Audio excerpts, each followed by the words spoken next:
Welcome, everybody. I have a great guest with me today, Carl Seidman. We have been connected for several years on LinkedIn, but we have not connected in this way. So I'm glad to finally have you on. There's a lot of things in your background that I'd like to dive into, but let me give you a quick introduction, and then you can kind of expand on the things that you're sort of working on now. So Carl's an FP&A thought leader and advisor to Fortune 500 companies, mid-market companies, and entrepreneurial businesses. That's a pretty concise intro for all the things that you have done and are doing. So please tell us a little bit more about yourself and your background. Yeah, thanks, John. Thanks for having me. So I have spent my career in finance strategy, working with Fortune 500 corporations, mid-market companies, and entrepreneurial businesses. And what's interesting is across the board, the types of work that I do with them is even though thematic in terms of finance and strategy, it's actually a bit different.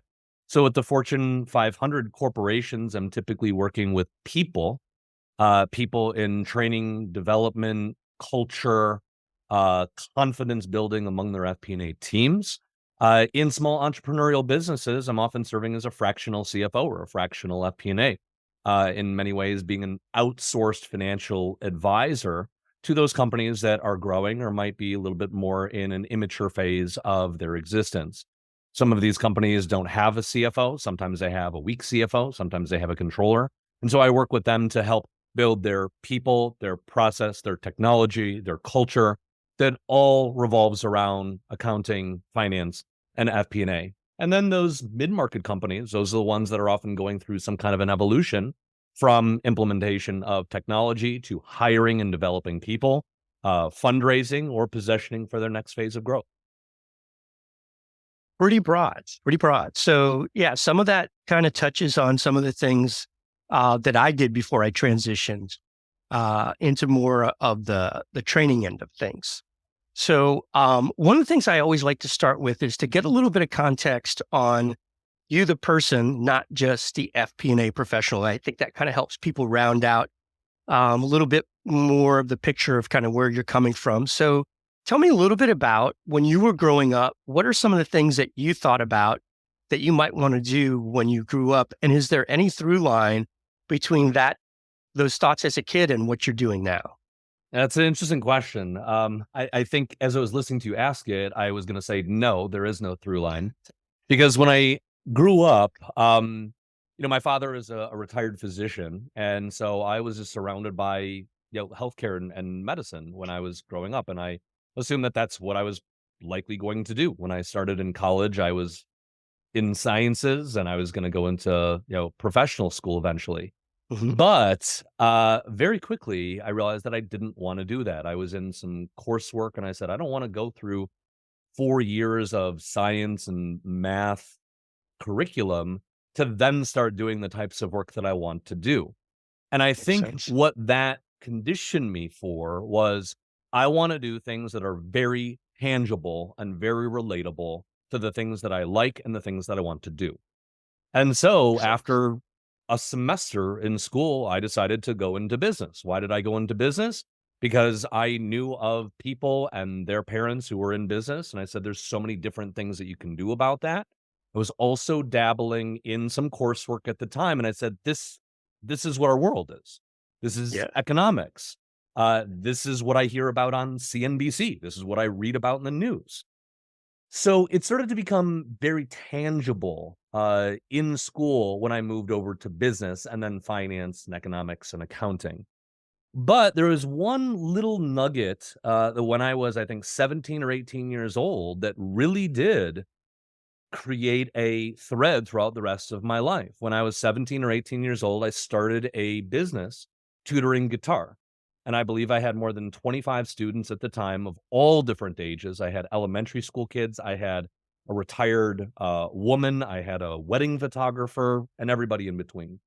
And I loved the dynamic of being in charge of who I work with, how I work with them. I'm responsible for my marketing, my sales, and the quality of my work. And so there was a little bit of a thread of this entrepreneurial spirit of creating something out of nothing, harnessing the skills or experience or expertise that I have, to give it to people who want it. And that has really served me throughout the next couple of decades of my life. That's interesting. That I had a similar thought of having a business or going into business when I was a kid, but it sounds like you had you were much more informed about what that actually meant, because I really only thought about, I want to have my own business because my dad was in the military. My mom worked for civil service her whole career. And I saw that sort of government work seem to be like real confining. You've got the ranks and it's very structured. And no matter how hard you work, you can't really advance faster than that rank structure allows. Right. And I would see people that own businesses that seem to be able to go 0 to 60 much faster if they were willing to do the work and they learn, the skills that they needed to do it. And I thought it was interesting that in retrospect, I had no idea what was involved in running a business or having a business. Hmm. But that's kind of what led me to first business. I wasn't sure what I wanted to major in. And I thought finance. And then I eventually ended up on accounting because I realized that the FBI recruited CPAs Yeah. for their white collar crime division. And when I was a kid, one of the things I wanted to do when I grew up, I thought was be an FBI agent. Hmm. I've got the book that started it all back here, Will, the autobiography of G. Gordon Liddy, which back then I thought was a fascinating book. Now I realize it's a little bit self-serving. I don't know if you've ever read it, but it makes him out to be this stud hero. Uh-huh. And, we'll get into politics. But anyway, that kind of drew me into it from sort of a tangent almost. But I always find it interesting how people kind of find their path. It sounds like yours was a little circuitous, but not unrelated to what you started with. Yeah, I mean, there So were there were fascinating. some coincidences that happened, but a lot of it was not intentional. It was just organic evolution of my life and of my collegiate, time. Um, but I think what's important is having that self-awareness and looking at the dots, whether they seem connected or not, and having the boldness to connect them. So speaking of that, tell me a little bit about your transition from working for someone else to working for yourself. I began my career in Big Four consulting. So even though I'm a CPA, I sometimes call myself a CPA renegade because I never really did public accounting. And I sometimes have people say, "Hey, can you help me with my taxes?" And I'm like, "I'm not your guy." Oh God, the So first question everyone. I started out in a very, very niche advisory practice at the Big Four. Then we got into the recession back in 2007.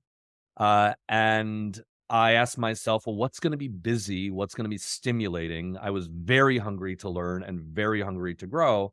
And I said, what's going to be busy during a recession? And so I said, oh, I'll go into distressed business consulting, turnaround, restructuring, bankruptcy. Mm. And so I started to interview and make my connections there. And I ended up going to a boutique turnaround and restructuring firm. When I was there, I learned more in a relatively short period of time than I believe I would have 25 years in a corporate job. However, the lifestyle, as many people in turnaround, restructuring, distressed business consulting will attest to, is it's a very, very demanding lifestyle. Yeah. Travel, stress, expectations, fire drills, you name it, it's crisis all of the time. Yep. Um, Towards my tail end of my time there, I started again having some self-realization of saying, you know what, I just don't know that this is sustainable for the sort of life that I want to have and the career that I'm envisioning. Around the same time, I had some clients, and I don't want to go too deep into it, but many clients who are in distress, they don't hire turnaround and restructuring advisors themselves. They get turnaround restructuring advisors put into their business Sign. Yeah. by banks, by investors who say, you've defaulted or you've tripped a covenant. Well, our credit agreement says we can put in advisors. And Mhm. so I would go into these clients, and many of them would, I'll leave the expletives out of this, they would curse at how expensive I was. And I would say, look, it's not me, it's my firm that's charging you this amount. And after a while, I would say, this is all going to be worth it to you because your business is going to get saved. This is going to be worth it in the end. And in many cases, it was. Many cases, it wasn't because sometimes it was just too late. But I had a couple of clients who said, Carl, why don't you just go out on your own? You don't need to work for a firm. And they said, "You got the skills, you've got the ability, you're doing all the work anyway yourself. Senior managing director is not the one who's here, you are. You've got the skills, you got the ability, you got the network." And I said, "I don't know if I do." And they said, "Yes, you do. And if you need help, I will help you." And so it was around that time where it was mostly my clients who were the ones giving me that burst of confidence of, "I see something in you that you might not see in yourself. Hmm. Go do it." And what was unique about them was they were entrepreneurs themselves. And so I said, if they're entrepreneurs and they've built these businesses and they see something in me, well, maybe I should do this.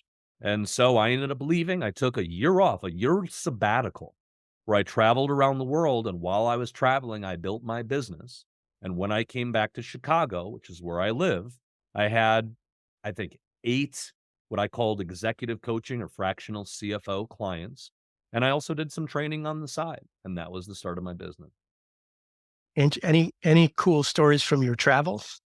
Way too many to Probably a talk about lot. here. I Yeah. think I Okay. went to 9 or 10 countries, Oh, uh, wow. Chile, Argentina, Brazil, Colombia, Dominican Republic, UK, Laos, Cambodia, Vietnam, Thailand, Japan, Wow. um, in the span of, a year over the time.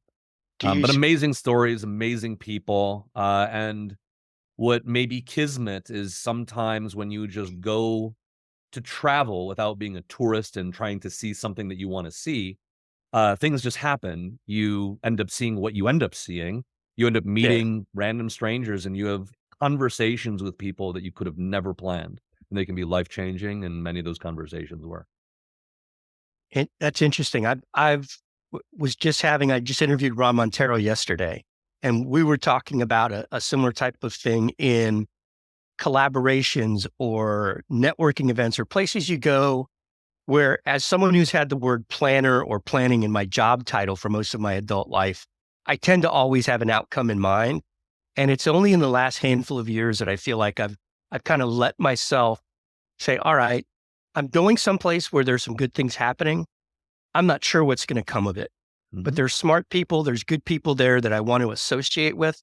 Let's just go and meet some people and see what happens. And most of the time, something good comes out of it, even Yeah, if it's just a relationship, you know? I think that's a great attitude, and what I've come to realize as I've gotten older, maybe to your point, I think when I was younger, I had a whole life plan and a 10-year plan, and that 10-year plan looks very different now than it did back then.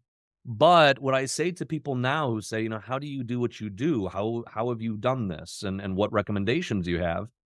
Is one very important word is momentum, is just be Mm, going somewhere. And when you have momentum and you're going somewhere, to your point, John, is when you surround yourself with good, smart people and you say, "You know what, this seems interesting. I'm going to go do that." And as long as it's generally in the direction that you have envisioned, interesting things will happen. You will meet yeah. wonderful people. You will make connections, whether that's with individuals or just the data points that you stumble upon. And you can create a wonderful business, career, life that you maybe never imagined. Yeah. When you were talking about your consulting time and how you learned so much in such a short period of time, it got me reminiscing. The only two deal cubes that I keep around, the two up top here, way back in the day, I worked in M&A for Blockbuster when we were the 10-ton gorilla and growing like, like a rocket ship. Hmm. And we were closing like a deal a week. And I was just a wet behind the ears, a couple years out of college, financial analyst, but I got to sit in rooms and listen to deals being negotiated and then have a mentor, one of my bosses, take me aside later and kind of explain what was going on. And just being around those people in that environment where there's so much going on so fast. I almost wish there was a way, and some companies do have this leadership development programs or, Hmm. management development programs where they rotate people through different places in the organization. But I wish Yes. more had those types of programs that are formal to give people exposure to operations and marketing, all these different areas that in FP&A, we might see the budgets and we might crunch the numbers and we do a variance analysis and we explain it. but we don't really understand it as well as we would if we got a little bit more exposure. Yeah. Um, Yeah.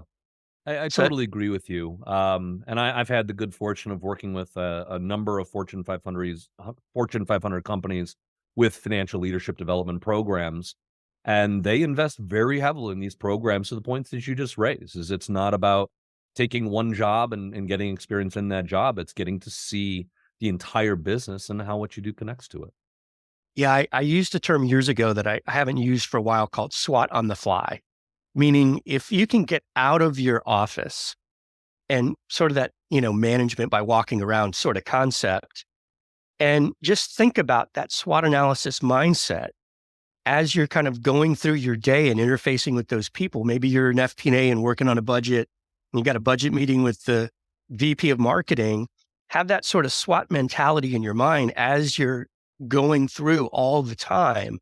And it sort of changes the way you look at things when someone gives you an answer to help me understand this variance and they start explaining it. If you have that mindset, I felt like once I started thinking that way, I got different results from some of the questions. Yeah, I think those are good Um, points. so with your experience, how have you seen FP&A's role evolve over the years? Because when I was in the seat doing the job, I didn't even hear the term FP&A. I worked in one department that was called planning, and every place else we were finance or corporate development, or sometimes it was the accounting department that was doing what now is FP&A. What are some of the things that you've seen that have been sort of key changes over the years in FP&A I overall? I think you nailed it. First off, is there was not really, as much formality in the title and the description and the function as there is today. And what's interesting is, I mean, I've been working for 2 decades, and a lot of times when people ask, "What do you do? What sort of work do you do?" And this is in layman's terms. So if somebody is saying, "Explain to me. I'm not in finance. I'm not in strategy. Explain to me what you do, Carl." And I explain it, I recognize that my explanations over the last 20 years is I do what FP&A teams do.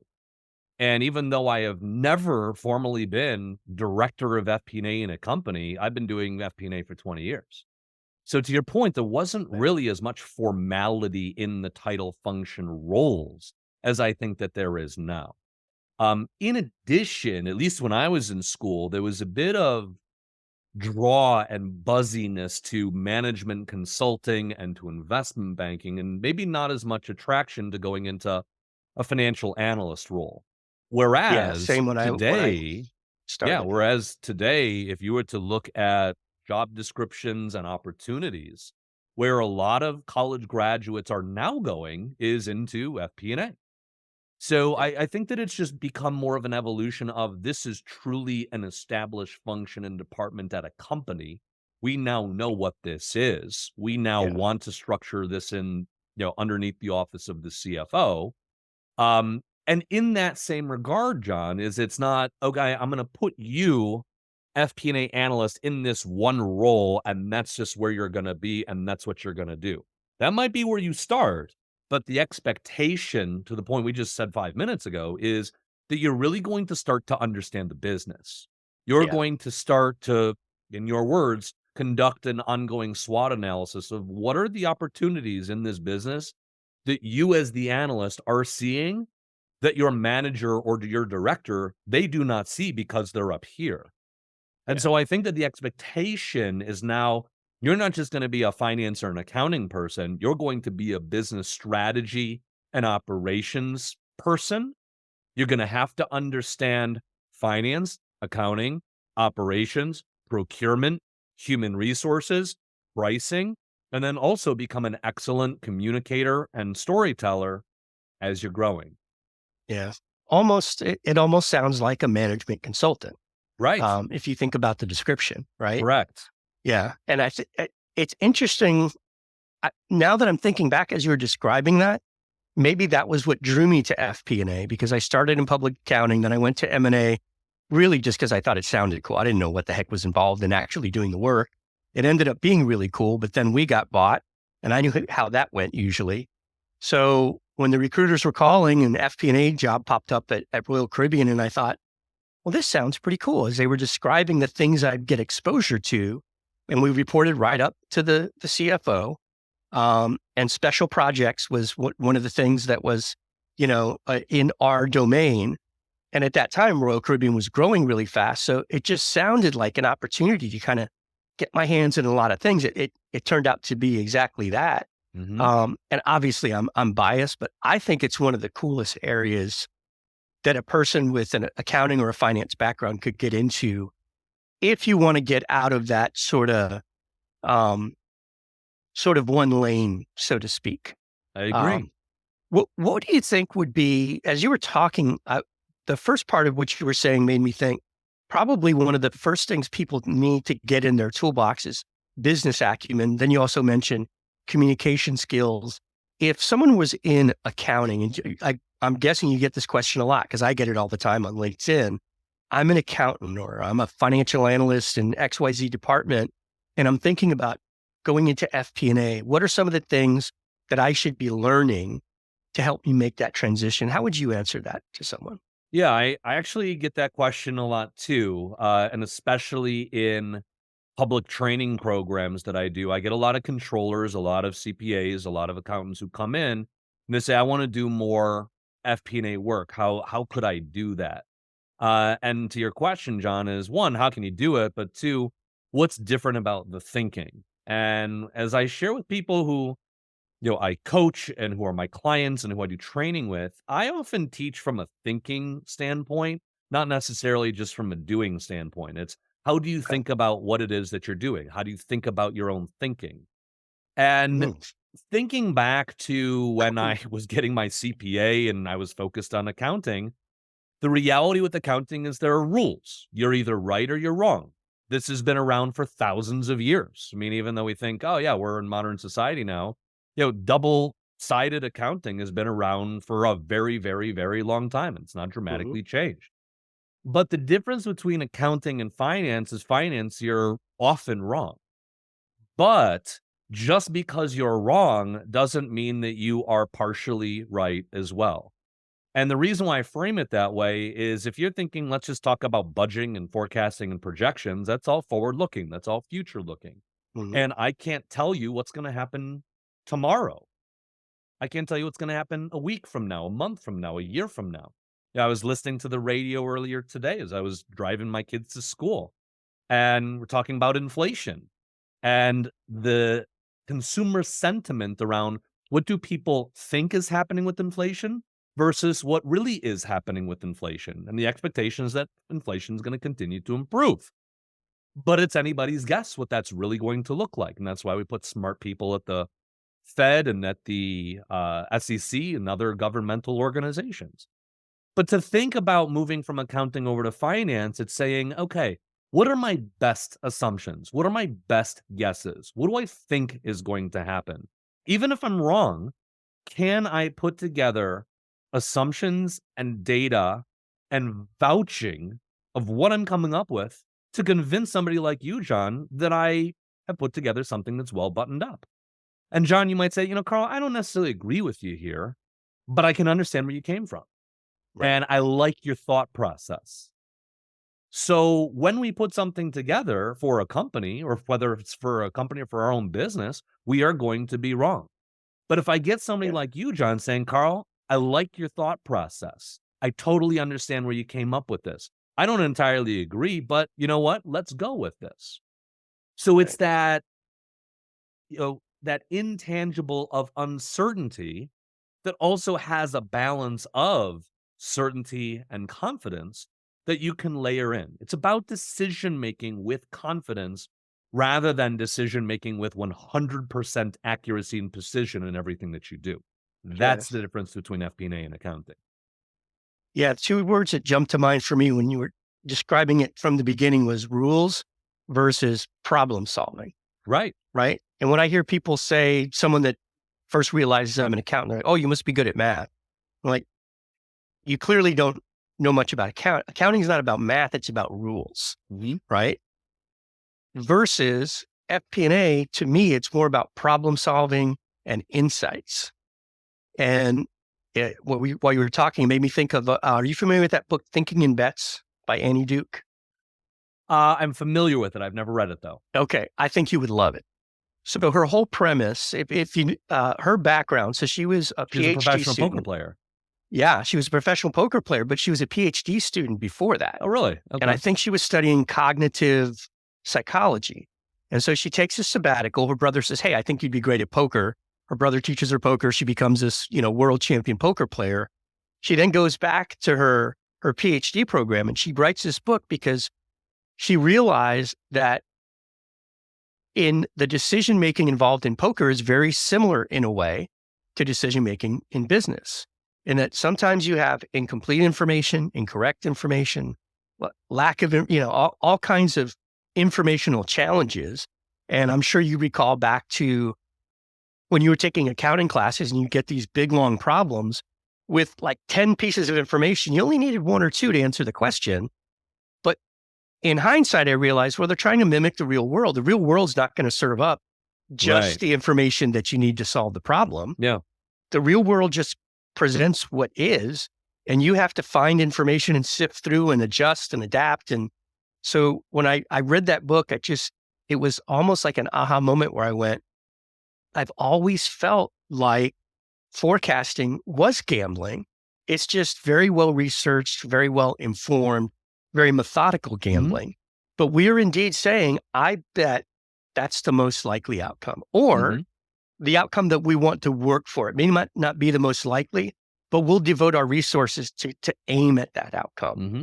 But we're still to some degree rolling the dice that the outside world is going to change something, which it often does very frequently. Hmm. And our plan goes to crap real quick. Hmm. And then we have to adapt. Um, And that's what I think is so Interesting. neat about FP&A is it really is a reflection of real life uncertainty and disruption and not really always knowing what you're doing, but surrounding Yeah. yourself with really smart people, good data, good intelligence, and making the most of it. That's that's real life. That's personal life, not just business. Do you have, I've heard discussions about different types of like forecasting and planning, doing projections. And the first time I heard a conversation say, well, should you do driver-based planning or whatever laundry list of other planning? And my first thought was I'd only ever done driver-based planning. So to me, that just seemed like the logical way to create any kind of a forecast is to go down to the lowest level that you can reasonably get an understanding of what makes these variables move and kind of build it up from there. And obviously, depending on the type of forecast you're doing, I mean, you don't want to start with the general ledger, which I've seen done for budgets, which I think is bonkers, but people do it. Uh, are there any specific like forecasting methodologies that you like over others? I would probably say no. As I say to my groups and Mm, people who I work with, is I layer on an "it depends" to just about every answer I ever give, and I hate having to do that, almost but always a good it answer. depends. People hate it, but So it's usually yeah, so to your a good point, answer. John, if you're with a Fortune 500 company, there is no way that they can do bottoms up forecasting at a chart of accounts level. That's insane. They should never be doing that. But if you go into a turnaround and restructuring environment, I had a client where I was forecasting every single day because the circumstances were so dire and they were in such a catastrophic situation, pardon me, that every dollar that went out of that business had to be approved. Every dollar that came into that business had to be known and tracked. And so I was going quite literally invoice by invoice by invoice, purchase order, purchase order, purchase Yeah. order, going through everybody's salaries and getting this as perfect as I possibly could have. Yeah. That might sound completely nuts to a Fortune 500 company because they would never, ever do something like that. So with my response of "it depends" is back to our point of FP&A is a lot of guesswork and it's a lot of coming up with good assumptions based upon data intelligence, is I can go into a company and say, "You know what? This is good enough. We don't need to spend more time on this to get this more refined because it's good enough for what we need." Right. And if it turns out not to be good enough, we'll revisit it on the next pass and we'll identify what needs to change.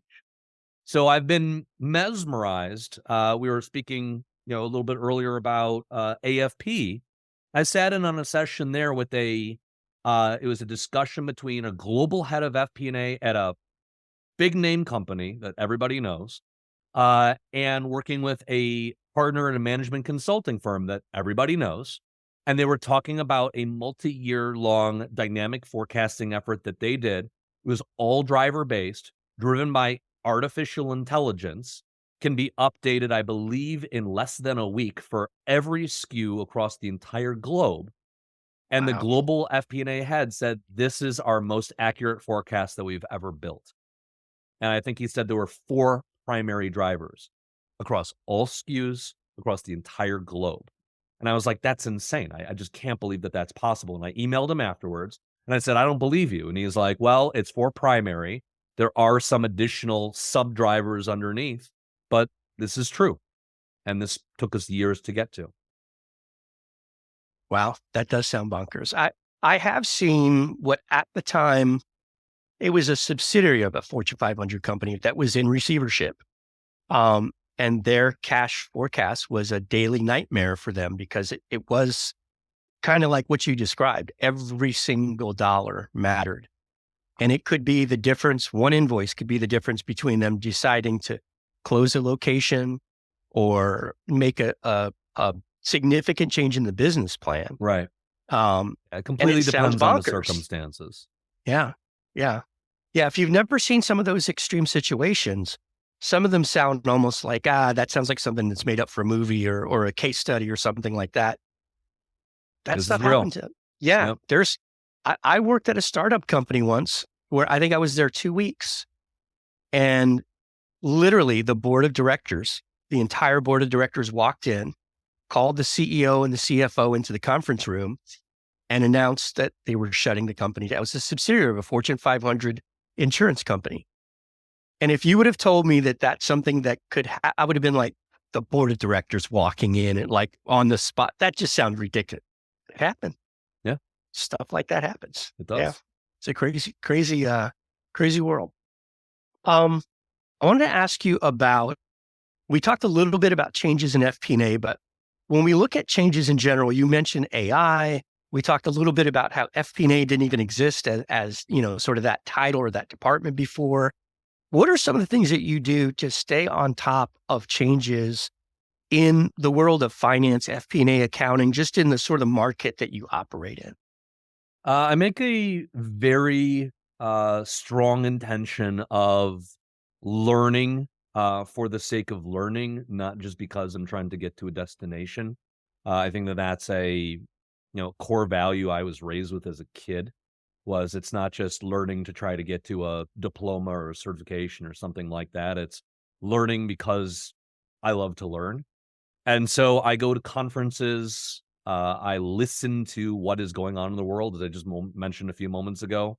A AI driven forecast model for a big brand that everybody knows. I had no idea that that was possible. Now I do. And going to conferences and speaking to vendors and saying, can I take a look at what it is that you're working on? What is it that you're hearing from your customers of what they want and what are you building?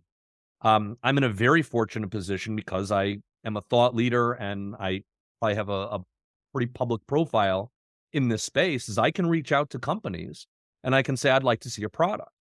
And many of them aren't going to look at me as just some, small business owner that they're not going to make a lot of money off of. They see me as somebody who is a leader in this space and they will give me the time of day. And I don't have to just say, hey, give me a demo. I might say, I have a specific use case that I want you to walk me through. And I want you to show me and explain to me, not just tell me, but I want you to show me and explain to me how your software is able to address this business case and Mhm. why your product is superior to your competitors over here. So being able to go to conferences, speak to companies, I'm a strong networker. I like to connect to other influential people who really do know what they're talking about in this space. I think what's tricky is sometimes people can present that they know what they're talking about, but I don't know that they really do. Yeah. So going around and talking to people who are actually tangibly touching FP&A, this technology, and the evolution of what's going on in business. Those are the people who I want to be around. Yeah. Something that you touched on there, I think is a big value that someone like yourself brings to the table that not many people can, which is if you call a vendor and run through a case like you just said, to most people, they're going to say, well, this is a, multi-million dollar platform, right? We don't just give demos to like one consultant. That's just not how this works. But when you've got the credibility that you have because of, this whole body of work that you have and the credibility you've established, a lot of people can't do that. So I think and I don't know if that's part of what you communicate as a part of your USP, but that's pretty big. If somebody's looking around at different tools and they're not sure, which one might be a good fit, to be able to go to someone like you and ask those questions where you've actually gotten your hands on some of these tools, Yeah. that's a big value. Yeah. And so I Yeah. can explain what clients are dealing with. And this was a month ago. I was doing a mastermind session, and I actually I invited the founder and CEO of an FP&A platform into my mastermind because I like this platform and I'm interested in possibly partnering with them. And I said, come in, take a look at what I do. And this individual came in and said, wow, this is legit. This is the real deal. You got people who come to you and they want advice, they want recommendations. They're looking for insight from a person who they trust to say, these are good platforms that you should be taking a look at. And that gives credibility. Yeah. Something else you mentioned that I think we shared this too, that enjoying learning for the sake of learning, that curiosity. One of the first people I had on the podcast, he was actually a former Army interrogator, 20 years in the Army as an interrogator. Now he teaches business people how to use those same skills in business.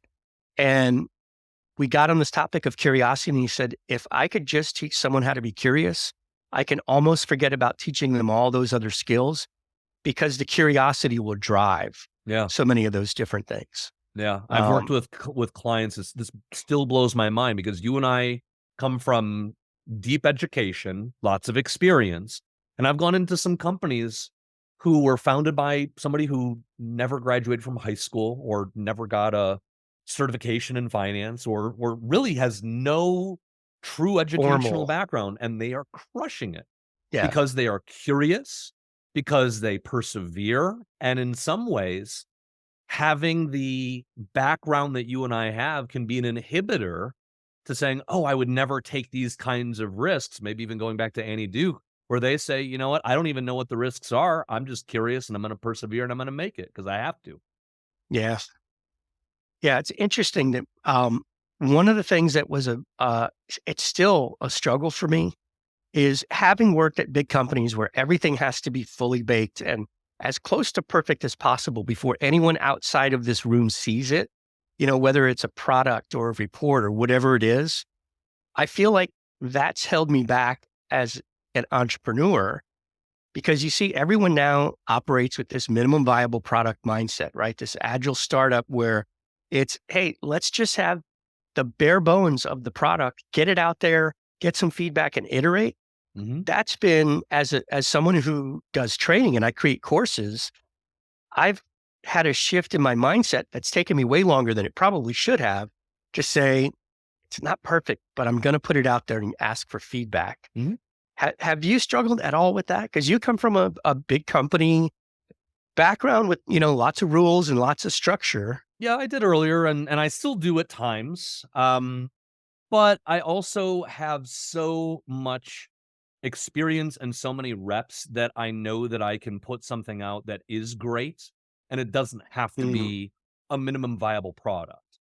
So, 3, 4 weeks that's a ago, great I was point. with a company, and I have delivered this program just a handful of times before this, but I know exactly what this company needs and how it needs to be delivered, and so I can put something together that is excellent in a relatively short amount of time through customization. So I might Yeah. have a minimum viable structure, but then based upon who you are, John, or who they are, I listen and I say, what is the feedback that you're giving to me that might require a Yeah. little bit of an audible in the Hmm. football sense of let's go over here because I was going to go over here, Hmm. and make it so specific to them that they love it and they think that you created this just for them. And in some ways, you did. You just made me realize something. It reminds me of a conversation I had with my brother. My brother's about 5 years older than I am, very successful attorney. And years ago, when I was just starting out doing my own thing after having worked for some Fortune 500 companies, I was asking him for advice.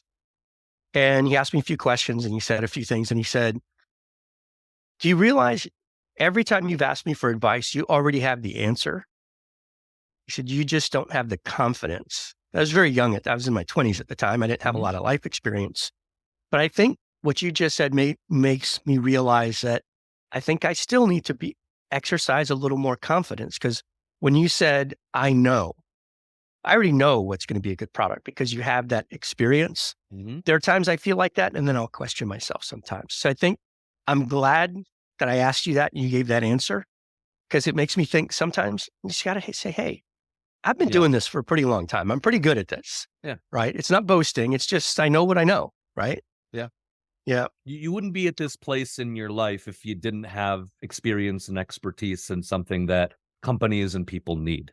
But sometimes it just requires recognizing that expertise because you see it every day Yeah. from the inside. You don't really see it from the outside. And sometimes it's an important um, role for others to play is surround yourself by people who love you, who understand you, who will challenge you in a non-jerk way and see things in you that you might not see in yourself. Yeah. And I did an exercise years ago where I sent an email, I think, to 25 plus people. And I said, what is my unique ability? What is something that I do that nobody else can do that I might not even see in myself? And what was That's a great, astounding was of the 25 plus people, 20 of them all came back with the same exact things. And I never really thought about it. So sometimes it's important to see things, see yourself from the outside, the way that other people see you, the way the companies see you, yeah. versus maybe the way that you have created a resume for yourself. Yeah, I've got to take my advice more, because I've advised people a very similar exercise when we've been talking about like team building and things like that.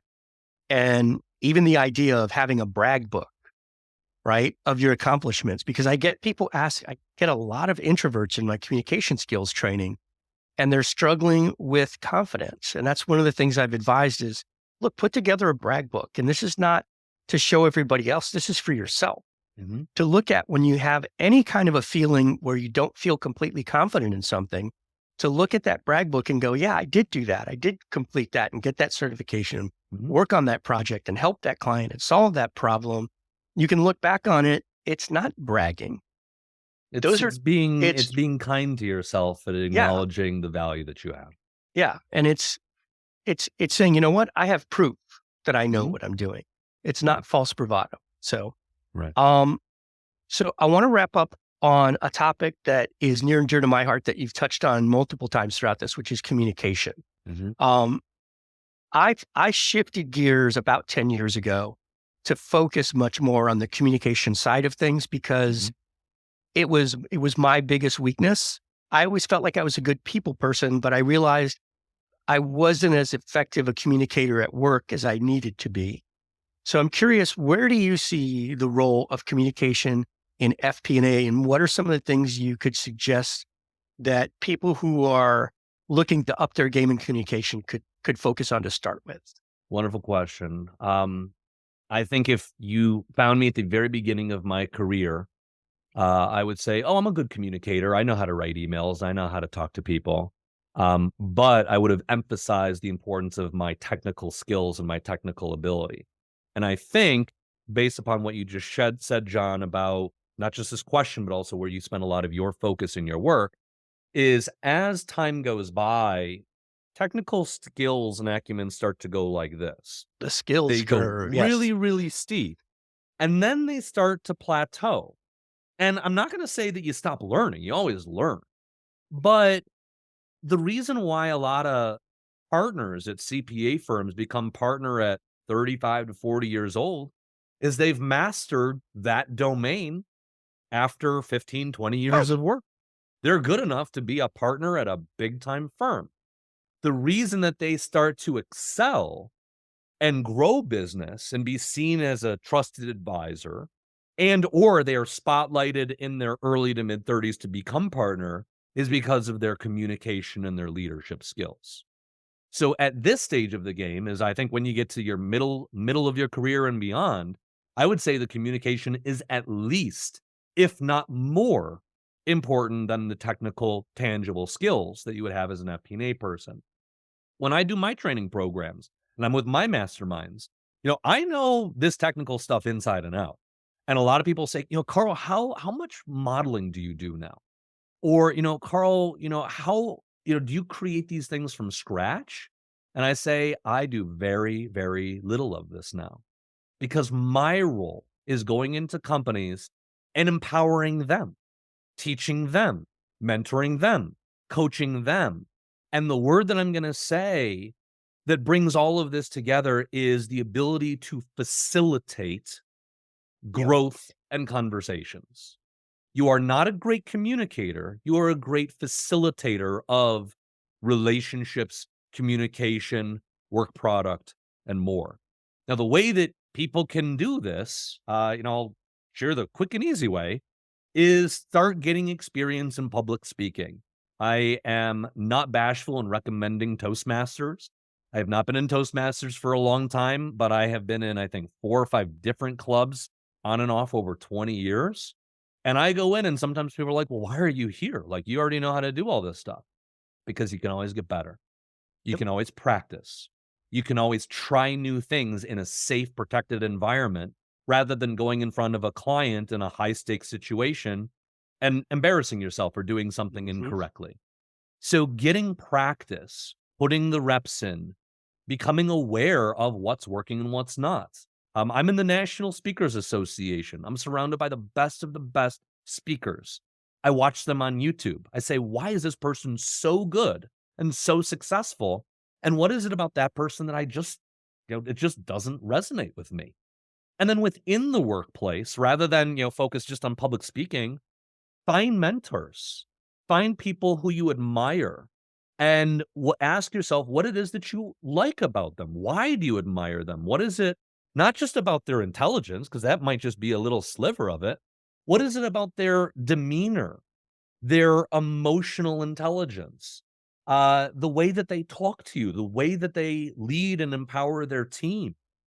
So be aware of where you want to go, where you currently are, what you think is missing, and build some momentum of growing and learning.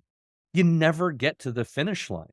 And I think that that's what a lot of people don't realize is you don't go from being a novice communicator to being an expert communicator just by wishing it and just by practicing. You get better, you get better, you get better. And for the next 20, 30, 40, 50 plus years of your life, you will never get to the finish line, but you will always improve. Yeah, the reps in the safe environment are huge, and I would agree with you on Toastmasters. I'm sure there's other organizations, but I've been to Toastmasters as well, and that safe environment where you can feel like it's okay to make mistakes and you're going to get that constructive feedback, right? Because everybody's there for the same reason. We're all just there to get better. Mhm. Well, I think that's a great way to wrap up. Before we close out here, where is the best place for people to get in touch with you? I would say 2 places. One, my website, which is seidmanfinancial.com.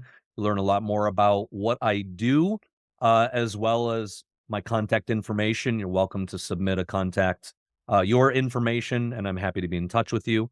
I'm also very present and active on LinkedIn. I share things almost daily.